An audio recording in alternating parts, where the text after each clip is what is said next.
अब हम अध्ययन करेंगे 11वीं बायोलॉजी के अंतर्गत न्यूट्रिशन एंड डाइजेस्टिव सिस्टम। ये बायोलॉजी का बहुत ही महत्वपूर्ण चैप्टर है। हमारे शरीर में लगभग 12 से 15 तंत्र पाए जाते हैं।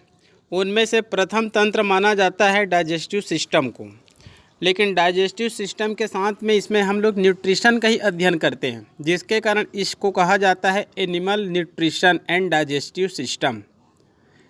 अन्य सिस्टम हैं respiratory system, excretory system, blood circulatory system, endocrine system, nervous system, integumentary system, reproductive system. इनमें से जो अधिकांश तंत्र है वर्तमान में 11वीं बायोलॉजी के सिलेबस में है और कुछ तंत्र 12वीं के सिलेबस में है। जैसे कि जो रिप्रोडक्टिव सिस्टम है ये मुख्य रूप से 12वीं में है वर्तमान में, और जो इकोलॉजी है जो पहले 11वीं में था वो अभी 12वीं में है। जेनेटिक्स का चैप्टर पहले 11वीं में थे, अभी वर्तमान में 12वीं के सिलेबस में है। मतलब 2 साल पहले जब सिलेबस को अपडेट किया गया तो कुछ कोर्स 11वीं से 12वीं में चले गए और कुछ कोर्स 12वीं से 11वीं में आ गए। तो यहाँ पर हमारे शरीर में जो 12 से 15 तंत्र होते हैं उनमें मुख्य रूप से जो रिप्रोडक्टिव सिस्टम है उसका हम लोग 12वीं में अध्ययन कर लिए हैं और मेरे यूट्यूब चैनल में अपलोड हो चुका है। तो यदि आपको रिप्रोडक्टिव सिस्टम का अध्ययन करना है तो मेरे यूट्यूब चैनल में जाइए और वहाँ पर प्ले लिस्ट में जाइए और 12वीं का जो ह्यूमन रिप्रोडक्टिव सिस्टम है, ह्यूमन रिप्रोडक्शन है, वहाँ पर देखिए और अपने मोबाइल के माध्यम से मेरे यूट्यूब चैनल के माध्यम से आप पढ़ाई करिए। वहाँ से आपको 12 से 13 वीडियो मिलेंगे। ठीक है, अब हम अध्ययन करेंगे animal nutrition and digestive system. इसके अंतर्गत आपको लगभग 5 से 7 वीडियो मिलेंगे। ये वास्तव में यहाँ पर हम लोग डिजिटल ऐप के माध्यम से जो पढ़ाई कर रहे हैं ये ऑब्जेक्टिव और थ्योरी दोनों का अध्ययन एक साथ करेंगे। यहाँ पर आप अध्ययन करेंगे तो पाएंगे कि ये आपको ऐसा लगेगा कि आप ऑफलाइन से अच्छा ऑनलाइन का पढ़ाई होता है। क्योंकि हम जब क्लासरूम में ऑफलाइन पढ़ाई करते हैं तो वहाँ पर ब्लैक बोर्ड या ग्रीन बोर्ड या फिर ज़्यादा से ज़्यादा वाइट बोर्ड का उपयोग करते हैं। तो वहाँ पर कहने चाहिए इस प्रकार का कलर चित्र नहीं मिलेंगे। यहाँ पर हम लोग ऐसे अध्ययन करेंगे, आपको कलरफुल या डिजिटल इमेज या फिर डिजिटल चित्र दिखेगा जो केवल कहना चाहिए डिजिटल बोर्ड में ही दिखाई देते हैं। जो बड़े बड़े कोचिंग संस्थान में, बड़े बड़े नीट IIT का जो कोचिंग इंस्टीट्यूट है वहाँ पर डिजिटल बोर्ड रखे जाते हैं। इनका मूल्य 1 लाख से अधिक होते हैं। उनमें सभी मैटर प्रेजेंट होते हैं, वहाँ पर लिखने की आवश्यकता नहीं होते हैं। केवल कहना चाहिए सॉफ्टवेयर के माध्यम से उसमें सभी सामग्री उपलब्ध होते हैं और आपको वहाँ पर डिजिटल चित्र दिखाई देंगे। तो उसी प्रकार से इस ऐप के माध्यम से, इस ऑनलाइन पढ़ाई के माध्यम से, इस यूट्यूब के माध्यम से आप लोगों को मैं कलरफुल चित्रों की सहायता से बायोलॉजी को पढ़ाने का प्रयास करूँगा। आप सबको पता होगा बायोलॉजी और विशेष रूप से ह्यूमन सिस्टम, मानव तंत्र, उसमें चित्र ही बहुत ही महत्वपूर्ण होते हैं। ठीक है जी, आप कहना चाहिए यदि 12वीं में हैं, 11वीं में हैं तो वहाँ पर कोई भी क्वेश्चन आते हैं तो आप ज़्यादा से ज़्यादा चित्र सबमिट करेंगे तो आपको ज़्यादा से ज़्यादा अंक मिलेंगे और आपको चित्रों की सहायता से ही समझ में ज़्यादा आएंगे। हम लोग जब पुस्तकों का अध्ययन करते हैं तो वहाँ पर देखते हैं कि 1-2 बड़ी मुश्किल से चित्र होते हैं और वो भी कहना चाहिए ब्लैक एंड वाइट होते हैं। तो यहाँ पर कुछ NCERT की बुकों में कलर चित्र भी होते हैं, लेकिन यहाँ पर आपको ऐसे ऐसे चित्र कलरफुल मिलेंगे, ऐसे ऐसे चित्र दिखेंगे जो आपको पुस्तकों में नहीं मिलेगा। क्लियर? तो यहाँ पर अध्ययन करते हैं आज न्यूट्रिशन एंड डाइजेस्टिव सिस्टम। तो यहाँ पर पहला क्वेश्चन है थ्योरिकल एंड वीडियो। यह चित्र मानव के किस तंत्र का है? यह चित्र मानव के किस तंत्र का है? तो आप ध्यान से देखिए चित्र को। ठीक है, पाचन तंत्र सही, श्वसन तंत्र गलत, उत्सर्जन तंत्र गलत, कोई भी नहीं, गलत। तो उत्तर क्या है यहाँ पर? पाचन तंत्र है। क्लियर। आगे क्वेश्चन आपको डाइजेस्टिव सिस्टम मतलब एलिमेंट्री कैनाल से ही मिलेगा। तो इसी कारण मैं आप लोगों को बार बार कह रहा हूँ कि ऑब्जेक्टिव नहीं, ये थ्योरी है। ठीक है, मतलब आप थ्योरी का भी अध्ययन कर रहे हैं और ऑब्जेक्टिव का भी अध्ययन कर रहे हैं। क्लियर। अन्य यूट्यूब चैनल का आप अध्ययन करेंगे तो वहाँ पर आपको केवल थ्योरी मिलेगा, ऑब्जेक्टिव नहीं मिलेगा।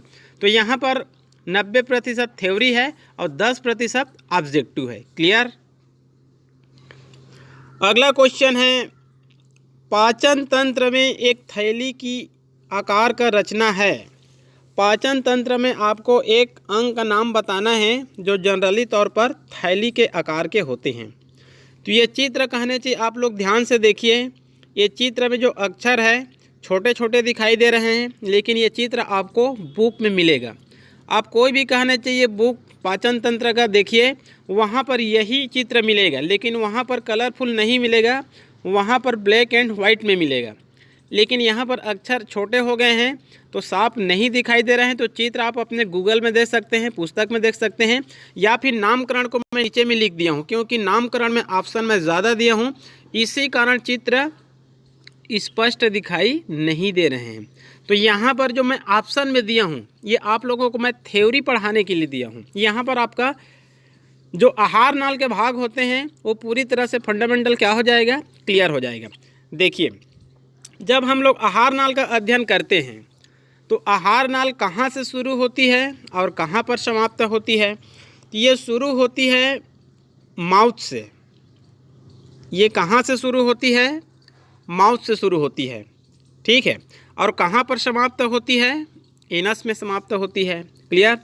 जो माउथ होता है, आप मनन करिए, अपने माउथ को देखिए, मनन करिए। हमारा जो आहार नाल होता है वो माउथ से शुरू होती है। ये जो अपर लिप, लोअर लिप, ऊपरी होंठ, निचली होंठ, इन दोनों के मध्य में कहना चाहिए एक ओपनिंग द्वार है। इसी ओपनिंग द्वार को हम लोग क्या बोलते हैं? माउथ बोलते हैं।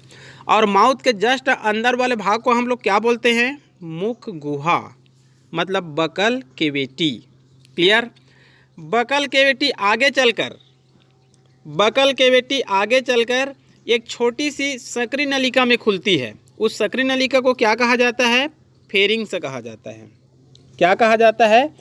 फेरिंग्स कहा जाता है। इस चित्र में देखिए, आप लोग चित्रों की सहायता से देख सकते हैं। ये है आपका माउथ, मतलब ये आसपास कहना चाहिए माउथ है। माउथ के अंदर वाले भाग को क्या कहते हैं हम लोग? Buccal cavity. तो यहाँ पर कहना चाहिए ये भाग क्या है? Buccal cavity. ये बकल केविटी आगे चलकर एक सकरी नलिका में खुलती है, छोटी सी सकरी नलिका, उसको हम लोग क्या बोलेंगे? फेरिंग्स कहेंगे। फेरिंग से आगे चलकर एक लंबी सकरी नलिका में खुलती है, एक लंबी सकरी नलिका में खुलती है। इस लंबी सकरी नलिका को हम लोग क्या बोलते हैं?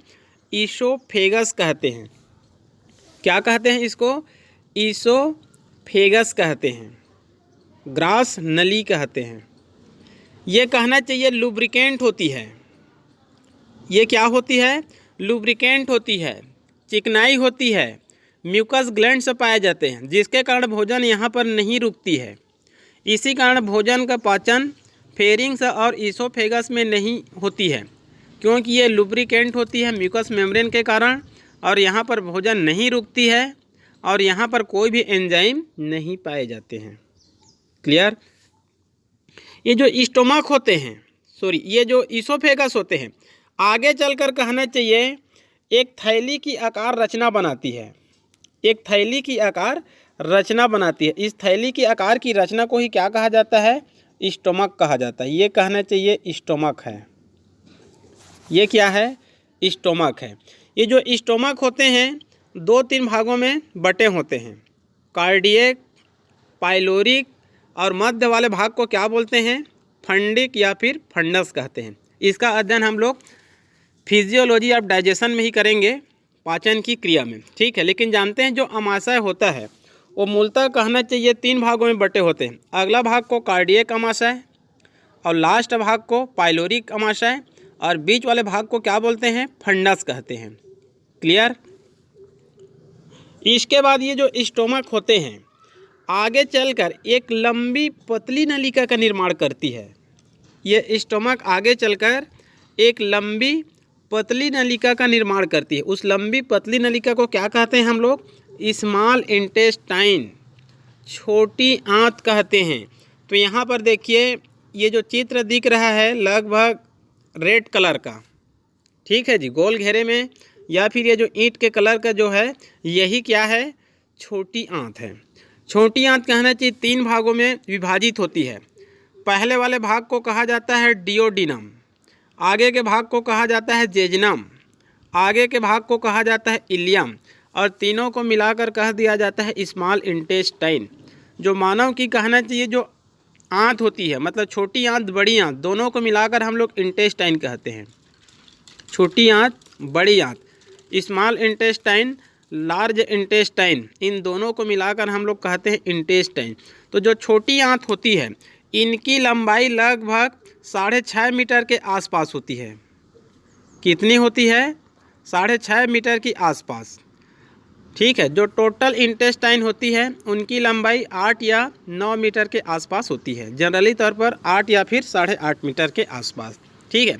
तो छोटी आंत की लंबाई 6.5 मीटर, तो बड़ी आंत की लंबाई कितनी हो सकती है?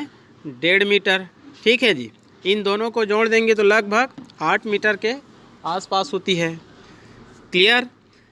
ये जो छोटी आंत होती है, ये जो छोटी आंत होती है आगे चलकर एक बड़ी आकार की नलिका बनाती है। तो बड़ी आकार की नलिका बनाती है तो उसको कहना चाहिए बड़ी आंत कहा जाता है। लंबाई के आधार पर नहीं है, बड़ी आंत की नलिका की आकार क्या होती है? बड़ी होती है, तो इसको कहेंगे लार्ज इंटेस्टाइन। आपके चित्र में लिखा रहता है उसको कोलन, क्या लिखा रहता है? कोलन, ठीक है। असेंडिंग कोलन, डिसेंडिंग कोलन, दोनों के बीच वाले भाग को ट्रांसवर्स कोलन। कोलन मतलब बड़ी आंत। ये चित्र में ये जो हरी कलर की दिखाई दे रही है, चित्र में ये जो कहना चाहिए ये हरी कलर की दिखाई दे रही है, ये क्या है? बड़ी आंत है, ठीक है। ये यहाँ से आते आते इस प्रकार से नीचे आती है, और ये जो बड़ी आंत होती है आगे चलकर कहना चाहिए क्या बनाती है? रेक्टम बनाती है, मलाशय बनाती है। और रेक्टम आगे चलकर एक छोटी सी ओपनिंग द्वार की सहायता से खुलती है, तो उस ओपनिंग द्वार को हम लोग बोलते हैं एनस बोलते हैं। क्लियर? तो ये कहना चाहिए माउथ से शुरू होती है और एनस में क्या होती है? समाप्त होती है। तो ये कहना चाहिए आहार नाल की नलिका है। इसको आप लोग नाम से भी याद करिए और चित्र की सहायता से ही याद कर सकते हैं। क्लियर? ये जो आमाशय और छोटी आंत, आमाशय और छोटी आंत, इन दोनों के बीच में वाल्व पाई जाती है। इन दोनों के बीच में वाल्व पाई जाती है। ये ऐसे वाल्व होते हैं जो भोजन को स्टोमक से छोटी आंत में जाने देती है, लेकिन छोटी आंत से स्टोमक में आने नहीं देती है। उसी प्रकार से छोटी आंत और बड़ी आंत, उसी प्रकार से छोटी आंत और बड़ी आंत के बीच में भी एक वाल्व पाई जाती है। उस वाल्व को कहा जाता है इलियोसिकल वाल्व। इलियोसिकल वाल्व, ये इलियोसिकल वाल्व भी भोजन को छोटी आंत से बड़ी आंत में जाने देती है। छोटी आंत से बड़ी आंत में जाने देती है, लेकिन बड़ी आंत से छोटी आंत में आने नहीं देती है। क्लियर? मतलब भोजन आगे ही बढ़ती है। पेरिस्टाल्सिस की एक क्रिया होती रहती है आमाशय में। आमाशय में हमेशा संकुचन एवं शिथिलन की क्रिया होती रहती है, जो हमको अनुभव नहीं होता है। इसको पेरिस्टाल्सिस की क्रिया कहते हैं। इस क्रिया के द्वारा भोजन आमाशय से छोटी आंत से बड़ी आंत से रेक्टम, फिर एनस, फिर उनको शरीर से अपचे भोजन को शरीर से बाहर निकाल देते हैं। ठीक है? जो डाइजेस्टिव मटेरियल होते हैं उनको आहार नाल की दीवार क्या कर लेती है? छोटी आंत बड़ी आंत की दीवार क्या कर लेती है? अवशोषित कर लेती है। लेकिन ऐसा भोजन जिनका पाचन नहीं होता है, जिनको हम लोग अपशिष्ट पदार्थ बोलते हैं, वो कहना चाहिए आगे पेरिस्टाल्सिस की क्रिया की सहायता से आगे जाती है, फिर उसको मल के रूप में शरीर से क्या कर देते हैं हम लोग? बाहर निकाल देते हैं। क्लियर? एक और याद रख लेंगे, जो छोटी आंत होती है और बड़ी आंत होती है, वहाँ पर एक आर्गन पाया जाता है। इस आर्गन को कहा जाता है वर्मीफॉर्म अपेंडिक्स।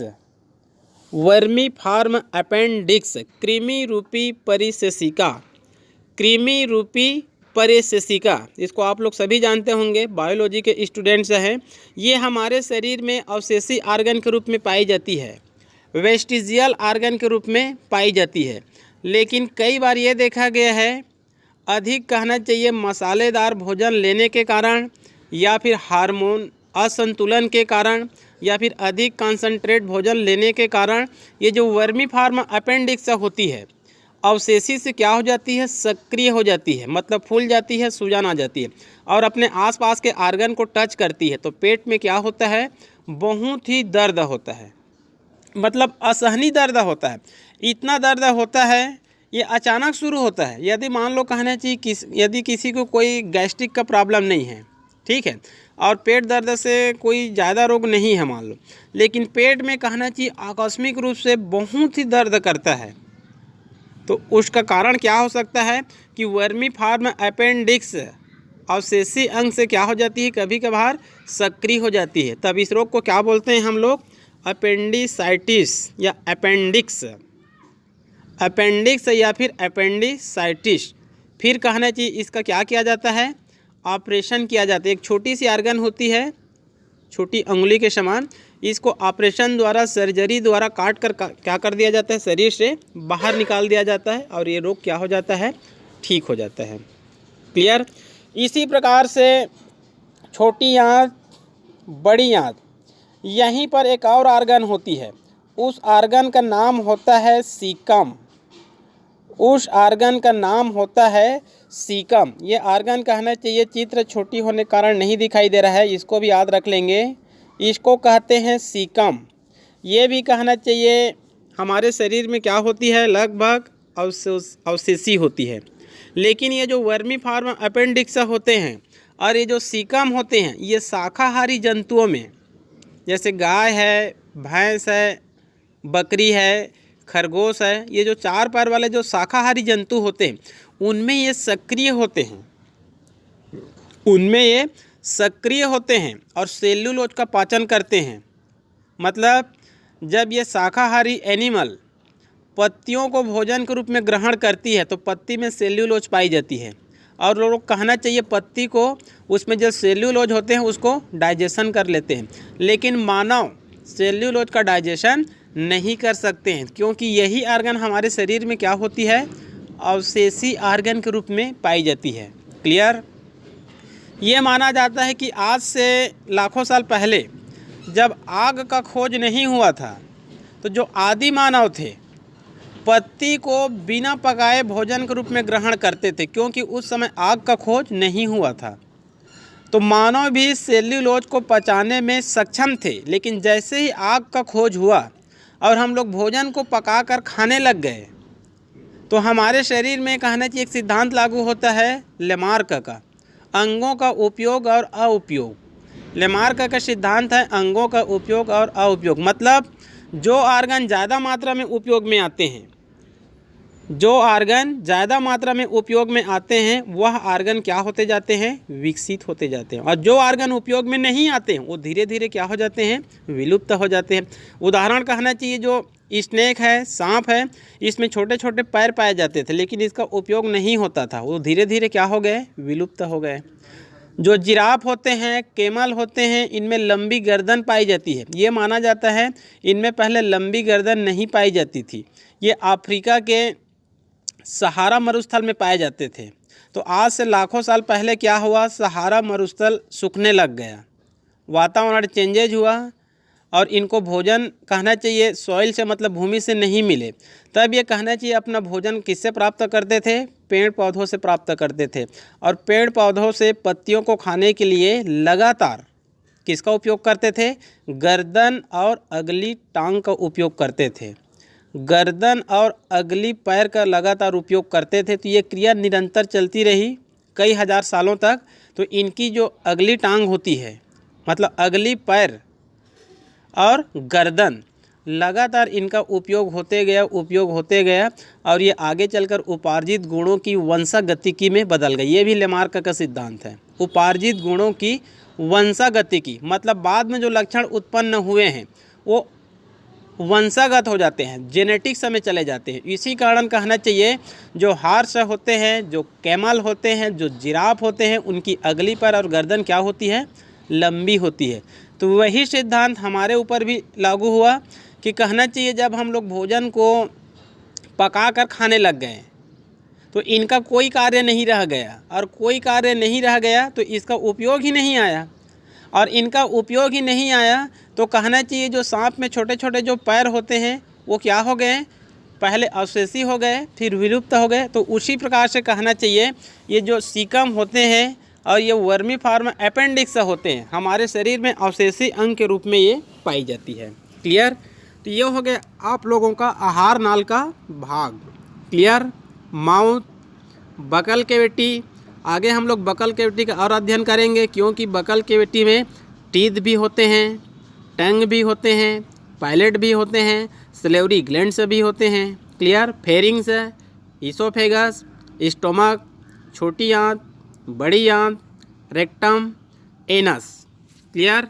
तो यहाँ पर कहना चाहिए ऑब्जेक्टिव तो ये एक मात्र नाम है, यहाँ पर कहना चाहिए डिजिटल माध्यम से आपको थ्योरिकल अध्ययन कराना है। क्लियर। पाचन तंत्र में एक थैली की आकार की रचना होती है, तो उत्तर क्या है, एक स्टोमक मतलब आमाशय। क्लियर। अगला क्वेश्चन है, यह चित्र किस अंक का है, यह चित्र किस अंक का है। इसोफेगस गलत, क्योंकि ये होती है लंबी संकरी नलिका। फेरिंग्स है, ये भी एक छोटी सी संकरी नलिका। ये हो गया आपका सही उत्तर बकल कैविटी, मुख गुहा मतलब मुख के अंदर का भाग है। क्लियर। ये जो चित्र दिखाई दे रहा है, ठीक है जी, ये कहना चाहिए बकल कैविटी का चित्र है। यहाँ पर जो टीथ है इनकी संख्या का हम लोग गिन सकते हैं, अगला क्वेश्चन मिलेगा या फिर इसी कहना चाहिए चैप्टर में मिलेगा, वहाँ पर आपको और स्पष्ट चित्र मिलेगा। इसी कारण मैं कई बार बोलता हूँ कि हम लोग कहना चाहिए जो अध्ययन करते हैं क्लासरूम में ऑफलाइन, तो ऐसा चित्र वहाँ पर नहीं मिलेगा, क्योंकि पढ़ाते पढ़ाते हम ऐसा चित्र नहीं बना सकते जो कहना चाहिए कलरफुल हो और वास्तविक दिखाई दे। क्लियर। तो यहाँ पर कहना चाहिए बकल कैविटी का चित्र है, ये कहना चाहिए ऊपर क्या है, ऊपरी जबड़े, और नीचे क्या है, निचली जबड़े, अपर जा लोअर जा। अपर जा में कहना चाहिए ये क्या है, ये टीथ है, इसमें 16 टीथ रहेंगे। लोअर जा यहाँ पर भी क्या रहेंगे, टीथ रहेंगे 16। ऊपर में कहना चाहिए 16 टीथ और नीचे में भी कहना चाहिए 16। ठीक है जी। तो 16 मानव में टीथ की संख्या कितनी होती है, 32। क्लियर। तो मानव में किस प्रकार की टीथ पाई जाती है, हेट्रोडॉन्ट। हेट्रोडॉन्ट मतलब हिंदी में होता है विषम दंती। आगे इसका और विशेष रूप से अध्ययन करेंगे। ठीक है। जब यदि कहना चाहिए सभी टीथ एक समान होते हैं, सभी टीथ एक समान होते हैं, तब उसको होमोडॉन्ट कहा जाता है। क्या कहा जाता है, होमोडॉन्ट। जैसे कि मेंढक में और फिश मछली में, इनमें होमोडॉन्ट होती है। समदंती, सभी दांत एक समान। आप लोग मेंढक का टीथ नहीं देखे होंगे, तो सभी कहना चाहिए फिश मतलब मछली का टीथ देखे हैं, सभी टीथ एक ही आकार के होते हैं, तब उसको कहते हैं हम लोग होमोडॉन्ट। मानव मतलब मैमल्स, मैमल्स टीथ की विशेषता होती है हेट्रोडॉन्ट मतलब विषम दंती, मतलब एक ही आकार के नहीं होते हैं, एक ही आकार के नहीं होते हैं, 4 आकार के होते हैं मानव में। ठीक है जी। पहला क्या होते हैं, इंसाइजर। सेकंड क्या होते हैं, केनाइन। तीसरा क्या होते हैं, प्रीमोलर। और चौथा क्या होते हैं, molar. Incisor, canine, premolar, molar, इसको बोलेंगे हम लोग हेट्रोडॉन्ट। क्लियर। तो ये कहना चाहिए यहाँ पर इसमें क्या पाई जाती है, आसपास में टंग पाई जाती है, जिह्वा पाई जाती है। ठीक है। और जिह्वा क्या कार्य करती है, टंग का क्या कार्य होता है हमारे शरीर में, उनका कार्य होता है स्वाद ग्रहण करना, टेस्ट को ग्रहण करना। ठीक है। वो टेस्ट कहना चाहिए मीठा भी हो सकता है, कड़वा भी हो सकता है, खट्टा भी हो सकता है, या फिर अन्य भी हो सकते हैं। तो कहना चाहिए अपने टंग में क्या पाई जाती है, जो स्वाद को ग्रहण करती है, तो उसमें 3 प्रकार की पेपिली पाई जाती है। क्या पाई जाती है, पेपिली, चाहे सर्कमवेलेट पेपिली हो, चाहे फंजीफार्म हो, ठीक है, चाहे फ्यूजीफार्म हो। फ्यूजीफार्म, फंजीफार्म, सर्कमवेलेट, ये 3 प्रकार की जीभ में जो छोटे छोटे जो दाने पाए जाते हैं वही कहना चाहिए पेपिली होती है। वही पेपिली क्या कार्य करती है? स्वाद ग्रहण करने का कार्य करती है। क्लियर? और ये कहना चाहिए ये जो बकल कैविटी होती है इसके ऊपर में एक छत होती है। इस छत को हम लोग क्या कहते हैं? पैलेट कहते हैं। क्या कहते हैं? पैलेट कहते हैं। ये जो छत होती है इनकी जो आगे भाग होती है ये आसपास, वो कहना चाहिए हार्ड होती है, उसको हार्ड पैलेट कहा जाता है। आगे में जो भाग होती है उसको हार्ड पैलेट, और जो अंदर में भाग होती है हम लोग और अंदर की तरफ जाएंगे, फेरिंग्स की तरफ जाएंगे, गर्दन की तरफ जाएंगे तो कहना चाहिए सॉफ्ट होती है आगे, उसको कहा जाता है सॉफ्ट पैलेट। ठीक है। तालू हिंदी में जो बकल कैविटी की जो छत होती है उसको इंग्लिश में पैलेट बोलते हैं और हिंदी में क्या कहते हैं? तालू कहते हैं। आगे का तालू क्या होता है? कठोर होता है, उसको हम लोग हार्ड पैलेट या फिर कठोर तालू। अंदर की क्या होती है? सॉफ्ट होती है, उसको सॉफ्ट पैलेट या फिर कोमल तालू कहा जाता है। क्लियर? तो यहाँ पर कहना चाहिए उत्तर क्या है? Buccal cavity. ठीक है, आगे चलते हैं। हमारे शरीर की सबसे कठोरतम पदार्थ है, हमारे शरीर की सबसे कठोरतम पदार्थ है, ये किसका चित्र है? ये चित्र दिखाई दे रहा है वो टीथ का चित्र है। किसका चित्र है ये? टीथ का है। टीथ का ये TS चित्र है। आगे एक और क्वेश्चन मिलेगा इसी का। हमारे जो टीथ होते हैं, दांत होते हैं, हेट्रोडॉन्ट होते हैं। अभी आप लोग को बता रहा था मैं, ये 4 प्रकार के होते हैं। इसके बारे में थोड़ा सा और अतिरिक्त जानकारी देता हूँ। हेट्रोडॉन्ट मतलब विषम दंती। ठीक है जी। पहला क्या होता है? इंसाइजर। सेकंड क्या होता है? केनाइन। तीसरा क्या होता है? प्रीमोलर। और चौथा क्या होता है? मोलर। तो मैमल टीथ की विशेषता क्या होती है? हेट्रोडॉन्ट, विषम दंती। ये जो इंसाइजर होते हैं ये केनाइन होते हैं। केनाइन का कार्य होता है फाड़ने का कार्य, काटने एवं फाड़ने का कार्य होता है। ठीक है। इंसाइजर का कहना चाहिए जनरली तौर पर कुतरने का कार्य होता है। क्या होता है? कुतरने का। जैसे कि मान लो कहना चाहिए जो चूहे होते हैं उनमें ये विकसित होते हैं, या फिर जो गिलहरी होते हैं जो कहना चाहिए कुतरने का कार्य करते हैं, उनमें इंसाइजर टीथ क्या होती है? विकसित होती है। हालांकि कहने की जो रेट होते हैं, चूहा होते हैं, गिलहरी होती हैं, ये सब मैमल ही होते हैं, इनमें भी विषम दंती होते हैं, लेकिन इंसाइजर टीथ का कार्य होता है कुतरना। तो जो गिलहरी होते हैं और जो चूहे होते हैं ज़्यादा कुतरने का कार्य करते हैं, तो इनमें ज़्यादा विकसित होती है। केनाइन का मुख्य कार्य होता है फाड़ने का कार्य। तो जो फाड़ने का कार्य करते हैं जैसे कि डॉग, टाइगर, लायन, ये कहना चाहिए सर्वोच्च मांसाहारी होते हैं, उच्च मांसाहारी होते हैं। इनके जो केनाइन टीथ होते हैं वो बहुत ही विकसित एवं धारदार होते हैं, जिसके कारण कहना चाहिए फाड़ने का कार्य करते हैं। क्लियर? उसके बाद ये प्रीमोलर, मोलर, ये कहना चाहिए मूलतः चबाने एवं पीसने का कार्य करते हैं, चबाने एवं पीसने का कार्य करते हैं। क्लियर? ये हेट्रोडॉन्ट की विशेषता है। होमोडॉन्ट में सभी टीथ क्या होते हैं? एक ही समान होते हैं। क्लियर? इसी प्रकार से कहना चाहिए थीकोडॉन्ट। इसी प्रकार से थीकोडॉन्ट, थीकोडॉन्ट उस टीथ को कहा जाता है जिस टीथ में रूट पाए जाते हैं, जिस टीथ में रूट पाए जाते हैं, जड़ पाए जाते हैं। जैसे इंसाइजर, केनाइन, प्रीमोलर, मोलर, इन सब में रूट पाए जाते हैं, जिनके कारण ये टीथ क्या होते हैं? मजबूत होते हैं। तो मानव टीथ या मैमल्स की टीथ क्या होती है? थीकोडॉन्ट। एक होता है एक्रोडॉन्ट, एक होता है एक्रोडॉन्ट। एक्रोडॉन्ट में रूट नहीं पाई जाती है, एक्रोडॉन्ट। इसमें कहना चाहिए रूट क्या होती है? एब्सेंट होती है। और जो कहना चाहिए थीकोडॉन्ट, इसमें रूट क्या होती है? प्रेजेंट होती है। क्लियर? इसके बारे में थोड़ा सा और अध्ययन करेंगे। कहना चाहिए आगे कुछ चित्र मिलेंगे दूसरे टेस्ट में, वहाँ पर कहना चाहिए एलिफेंट में किस प्रकार की पाई जाती है, सुअर में किस प्रकार की पाई जाती है, इनका थोड़ा सा और विस्तृत जानकारी करेंगे। ठीक है जी। तो यहाँ पर क्वेश्चन क्या है, यहाँ पर क्वेश्चन है हमारे शरीर की सबसे कठोरतम पदार्थ है, तो उत्तर है एनामेल। ये जो टीथ होती है, जब टीथ के हम लोग कहना चाहिए टीएस स्ट्रक्चर देखते हैं, टीएस स्ट्रक्चर देखते हैं, ट्रांसवर्स सेक्शन स्ट्रक्चर देखते हैं, तो 3 भाग में बटी होती है।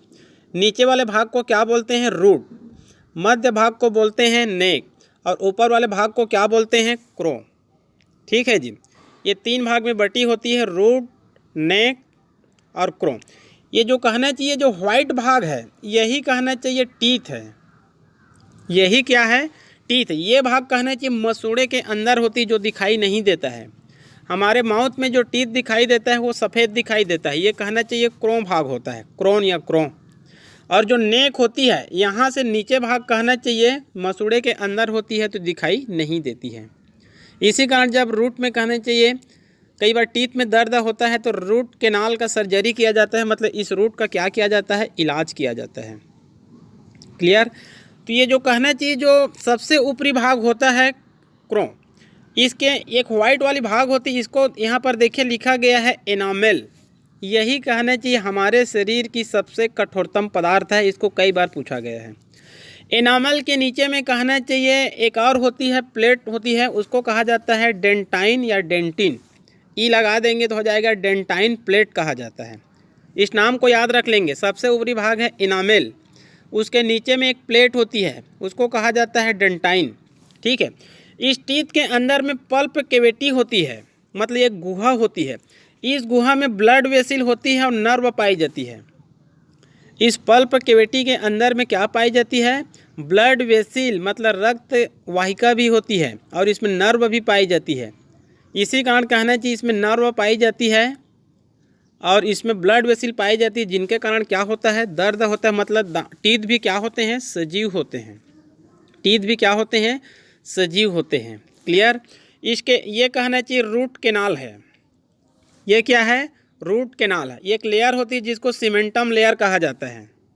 क्या कहा जाता है, सीमेंटम लेयर, या सीमेंट भी इसको लिखा जाता है। तो ये हमारे शरीर की कहना चाहिए टीथ है। इनकी आप लोग संरचना को देख लेंगे। ये भी कहना चाहिए 11वीं बायोलॉजी, नीट बायोलॉजी सभी में है, ये आपको बुक में भी मिलेगा।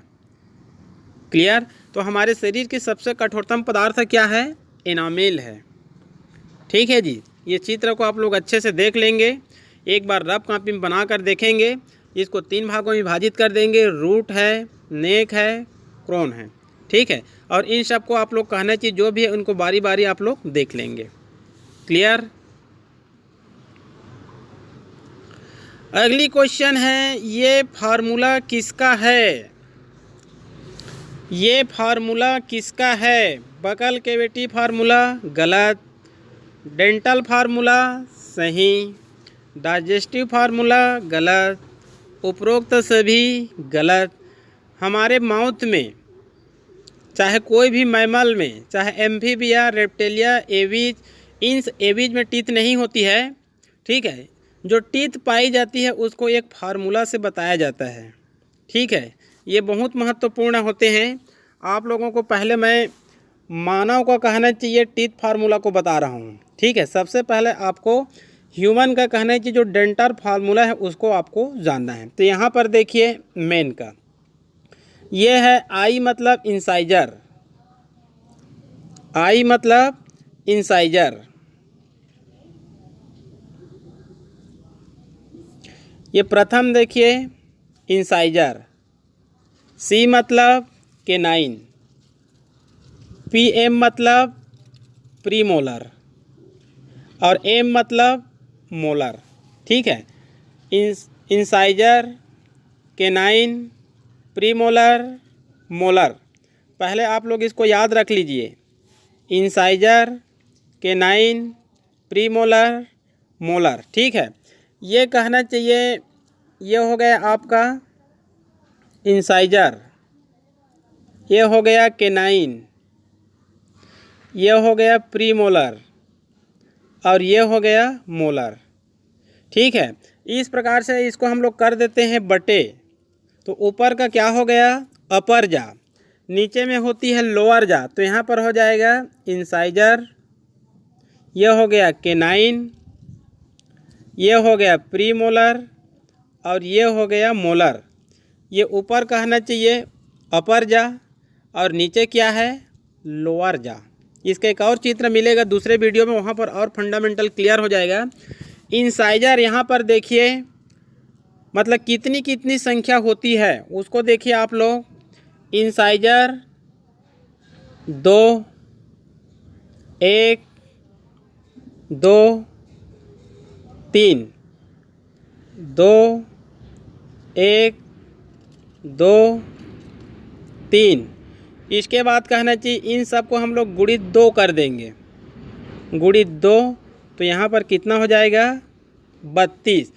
ये हो गया 2, 1, 3, 3 और 2 5 और 5 और 3 8, ये 8 हो गया ऊपर और नीचे 8। तो इसको हम लोग क्या कर देते हैं, गुणित 2 कर देते हैं, तो यहाँ पर कितना हो जाएगा 32 हो जाएगा।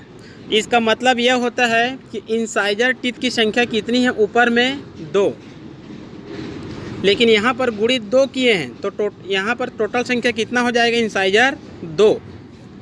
जस्ट आपको मतलब गुणित 2 करना है। तो हमारे ऊपरी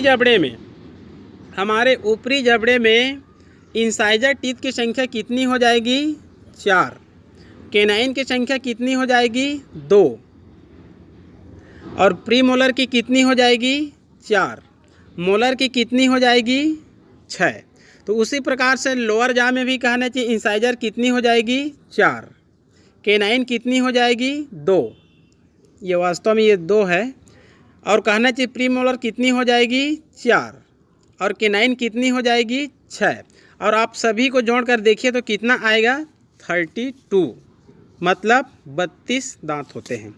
यदि किसी व्यक्ति में जो एडल्ट है, एडल्ट में कहना चाहिए टीथ की संख्या 32 होती है, तो यहाँ पर मानव में 2 प्रकार के डेंटल फार्मूला बनते हैं। एडल्ट का अलग बनेंगे और चाइल्ड का अलग बनेंगे। यदि ये फार्मूला कहना चाहिए किसका है, एडल्ट का है, 2, 1, 2, 3 बटे 2, 1, 2, 3 गुणित 2। यहाँ पर देखिए 2, 1, 2, 3 गुणित 2, तो टोटल कितना हुआ, 32 हुआ। तो ये एडल्ट का कहना चाहिए डेंटल फार्मूला है। किसका फार्मूला है ये, एडल्ट का डेंटल फार्मूला है, वयस्क व्यक्ति का। यदि कहना चाहिए हम लोग चाइल्ड का डेंटल फार्मूला देखते हैं, जिनको कहना चाहिए दूध के दांत का दंत सूत्र कहा जाता है। जो छोटे बच्चे होते हैं 8-10 साल के होते हैं, उनके अलग डेंटल फार्मूला बनते हैं, क्योंकि उनमें ये जो लास्ट टीथ होते हैं मोलर वो नहीं होते हैं। ये जो मोलर टीथ होते हैं 6 और 6 12, वो टीथ नहीं होते हैं। जो कहना चाहिए जो बच्चे के जो दंत सूत्र होते हैं उसमें टोटल टीथ की संख्या कितनी होती है, 20 होती है। कितनी होती है, 20 होती है। उनको मिल्क टूथ फार्मूला कहते हैं। क्या कहते हैं, मिल्क डेंटल फार्मूला, दूध के दांत का सूत्र। तो उनका इस प्रकार से होता है, इंसाइजर, केनाइन, प्रीमोलर, मोलर। फिर इसको हम लोग बटे कर देते हैं, incisor, canine, premolar, molar. Clear, incisor, canine, premolar, molar, incisor, canine, premolar, molar. तो उसमें हम लोग देखेंगे मिल्क टूथ फार्मूला में 2, 1, 2, 2, 1, 2। और मोलर क्या होती है, 0 होती है। जो छोटे बच्चे होते हैं उसमें मोलर टीथ उसमें नहीं होते हैं। तो यहाँ पर टोटल टीथ की संख्या कितनी हो जाएगी, 20। मतलब जो 32 होते हैं उसमें 12 टीथ मोलर का नहीं है। तो 32 में यदि हम लोग कहना चाहिए 12 को घटा देते हैं तो टोटल कितना बच जाएगा, 20। जो बच्चे का कहना चाहिए जो टूथ होते हैं उनका जो फार्मूला होते हैं इसको याद रख लेंगे। इंसाइजर, केनाइन, प्रीमोलर, मोलर तो लिखेंगे, लेकिन मोलर में आप 0, 0 लिख देंगे और यहाँ लिख देंगे 2, 1, 2 बटे 2, 1, 2। तो यहाँ पर लास्ट में क्या करते हैं, गुणित 2 करते हैं, तो टोटल कितना हो जाएगा, यहाँ पर 20 हो जाएगा। क्लियर। इसी प्रकार से कहना चाहिए जो मानव होते हैं उनमें जो टीथ होते हैं डाइफियोडांट होते हैं और पॉलीफियोडांट होते हैं। डाइफियोडांट मतलब होता है द्विबार दंती। डाइफियोडांट मतलब होता है द्विबार दंती, मतलब ऐसे टीथ जो दो बार उत्पत्ति करते हैं, एक बार टूट जाते हैं, जिसको दूध का दांत कहा जाता है। और मोनोफियोडांट, मोनोफियोडांट, ठीक है, एक होता है डाई मतलब द्विबार दंती, डाई मतलब दो बार, और एक होता है मोनो मतलब एक। ये जो मोनोफियो या मोनोफायोडांट होते हैं एक बार बनेंगे, जीवन में केवल एक बार उत्पन्न होंगे। और जो डाइफियोडांट होते हैं ये जीवन में कहना चाहिए दो बार उत्पन्न होते हैं। तो जो बच्चे के जो कहना चाहिए जो टीथ होते हैं जिसको दूध का दांत कहते हैं वो बचपन में एक बार टूट जाते हैं। और जो कहना चाहिए मिल्क टूथ फार्मूला होते हैं वो टोटल दांत कितने होते हैं, 20 होते हैं।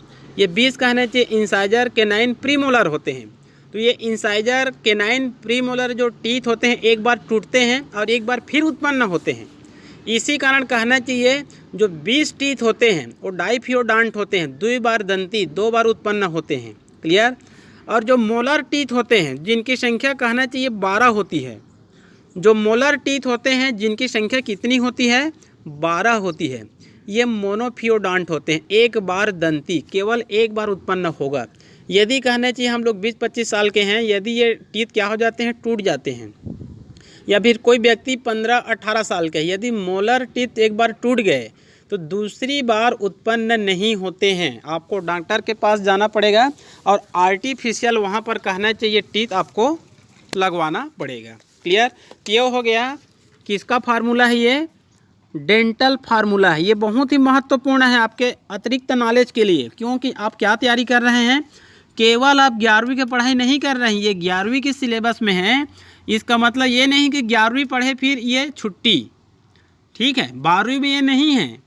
लेकिन आप आगे चलकर बीएससी करेंगे, एमएससी करेंगे, बीएड करेंगे, और ये करने के बाद आप नेट का एग्ज़ाम दिलाएंगे, सेट का एग्ज़ाम दिलाएंगे, असिस्टेंट प्रोफेसर का एग्ज़ाम दिलाएंगे, हायर सेकेंडरी स्कूल में आप लेक्चरर का परीक्षा दिलाएंगे, केंद्रीय विद्यालय, नवोदय विद्यालय में आप पीजीटी के लिए तैयारी करेंगे। आप विशेष रूप से नीट बायोलॉजी का तैयारी कर रहे हैं, डॉक्टर बनने का सपना देख रहे हैं, तो आपको विस्तृत अध्ययन करना पड़ेगा। बिना मेहनत के कुछ नहीं मिलता है, कर्म ही पूजा है। क्लियर।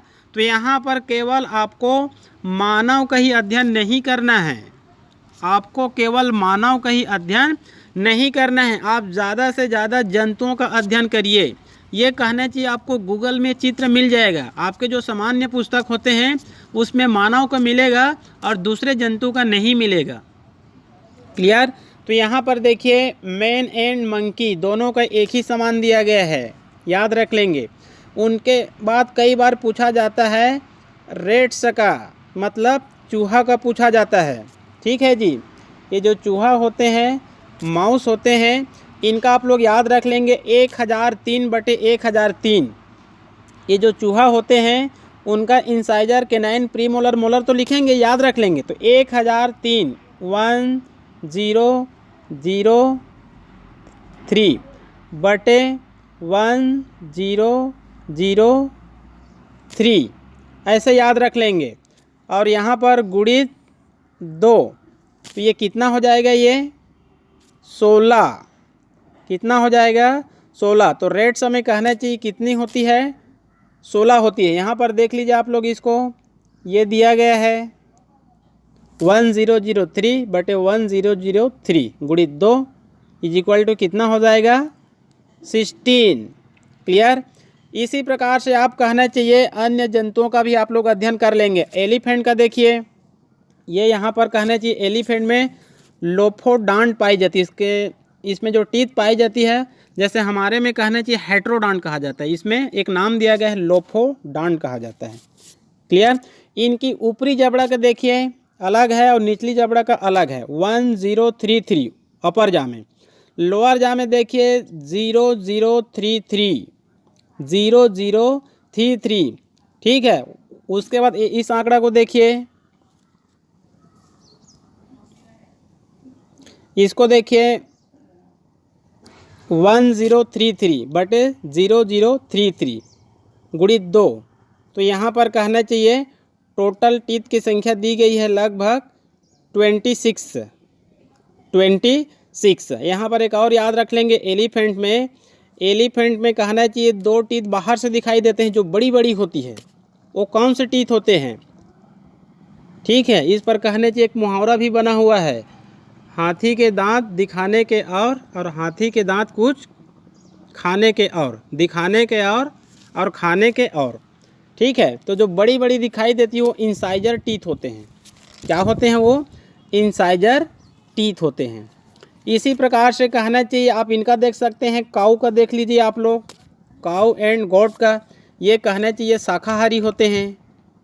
ये क्या होते हैं? शाकाहारी होते हैं। शाकाहारी में जो कैनाइन टीथ होते हैं कम विकसित होते हैं, क्योंकि कैनाइन कहना चाहिए जो मांसाहारी होते हैं, जो फाड़ने का कार्य करते हैं, उसमें ज़्यादा विकसित होते हैं। तो यहाँ पर देखिए कैनाइन अपर जा में क्या है? एब्सेंट है। अपर जा में क्या है? एब्सेंट है। उसी प्रकार से आप डॉग का देख सकते हैं, कुत्ते का देख सकते हैं, इनमें कहना चाहिए कैनाइन क्या होती है? विकसित होती है। क्लियर? तो ये कहना चाहिए डेंटल फार्मूला। यहाँ पर आप रैबिट का देख सकते हैं। ठीक है जी, रैबिट का कहना चाहिए 2033 1023, मतलब अपर जा लोअर जा का क्या होता है? अलग अलग होता है। कोई ज़रूरी नहीं होता है कि अपर जा और लोअर जा दोनों क्या हो? एक समान हो। क्लियर? तो यहाँ पर आज हम इतना ही अध्ययन करते हैं। इसके अंतर्गत आप लोगों को अनेकों वीडियो मिलेंगे। ठीक है, और यहाँ पर आप लोगों का बड़ी अच्छी तरीके से क्या होगा? तैयारी भी होगा। तो आप लोग मेरे YouTube चैनल से लगातार जुड़े रहिए और आप अपना बायोलॉजी में करियर बनाते रहिए। ठीक है जी, तब तक के लिए आज के लिए केवल इतना ही। कल पुनः अध्ययन करेंगे, ये जो आगे का है उनका हम लोग अध्ययन करेंगे। ठीक है।